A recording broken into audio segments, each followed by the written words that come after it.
Written exam তো হয়ে গেল। ভাইয়া ভাইভাতে কি হবে? ভাইয়া ভাইভাতে কি আস করে? ভাইয়া ভাইভা কি ঠিকঠাক পার করতে পারবো? রিল্যাক্স ব্রো, সবকিছুর সমাধান আছে। আসসালামু আলাইকুম, আমি তাহসিনুজ্জামান শাপি। বর্তমানে ঢাকা বিশ্ববিদ্যালয়ের অ্যাকাউন্টিং ডিপার্টমেন্টে পড়াশোনা করছি এবং নটরডেম কলেজের 24 ব্যাচের একজন শিক্ষার্থী। রিটেন এক্সাম তো হয়ে গেল, রিটেন এক্সামের রেজাল্টও হয়ে গেল।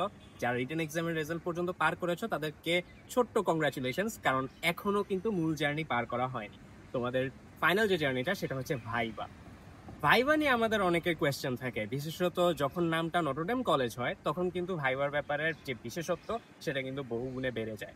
এখন অনেকে আমাকে প্রশ্ন করেছে যে ভাইয়া ভাইবার জন্য কি করা যায়, কিভাবে প্রস্তুতি নিব, কিরকম কি, এই ব্যাপারগুলো সম্পর্কে আমি একটা ছোট্ট ব্রিফ একটা ভিডিও দেওয়ার চেষ্টা করছি। প্রথমত ভাইবার জন্য হচ্ছে আমরা কিভাবে প্রস্তুতি নিব বা কি কি পড়তে পারি।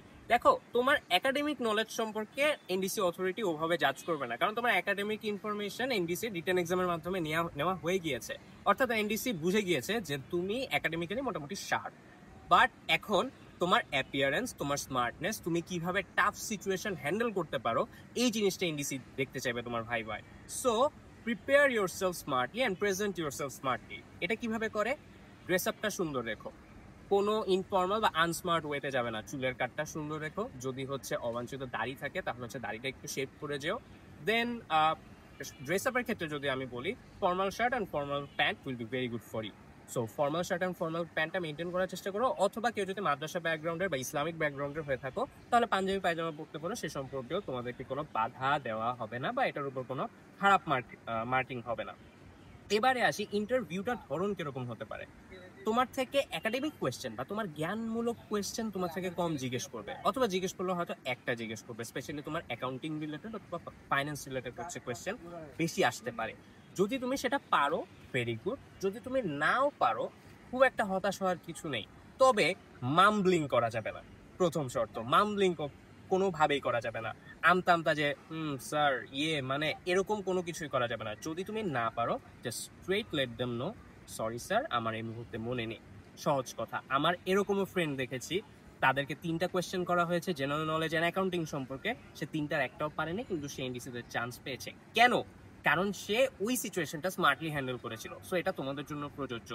Handle the situation smartly. Then ইন্টারভিউরে চোখে চোখ রেখে কথা বলার চেষ্টা করবে, এবং মনে রাখবে এনডিসিতে যারা ভাইবা নেয় ওনারা কিন্তু তোমার চোখ দেখে রিড করে ফেলবে তুমি আসলে কি ভাবছো বা কি বলতে চাও বা তোমার অ্যাটিটিউড কি।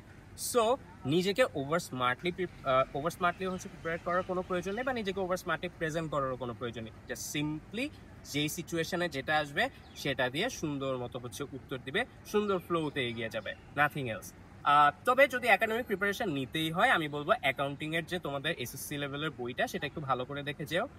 কারেন্ট অ্যাফেয়ার্সটা জেনে রাখা বেশ ভালো। স্পেশালি হচ্ছে তোমাদের ওই সময় হচ্ছে যে ধরনের সাম্প্রতিক বিজনেস রিলেটেড যেসব জিকে আছে বা জেনারেল নলেজ আছে সেগুলো সম্পর্কে একটু জেনে রাখতে পারো।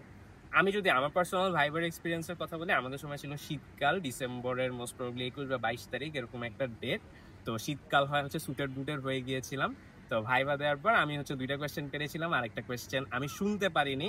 আমি 1 সেকেন্ডের জন্য ট্র্যাপ হয়ে যেতে পারতাম যে স্যার সরি আমি শুনতে পারিনি, বাট এই ট্র্যাপে আমি পড়িনি। আমি সুন্দর মতো বলে দিয়েছিলাম যে দুঃখিত স্যার, আমি এই মুহূর্তে বলতে পারছি না। সো এই ধরনের ট্রিকি সিচুয়েশনে তোমাকে এনডিসি অথরিটি ভাইবার সময় ফালাতে পারে।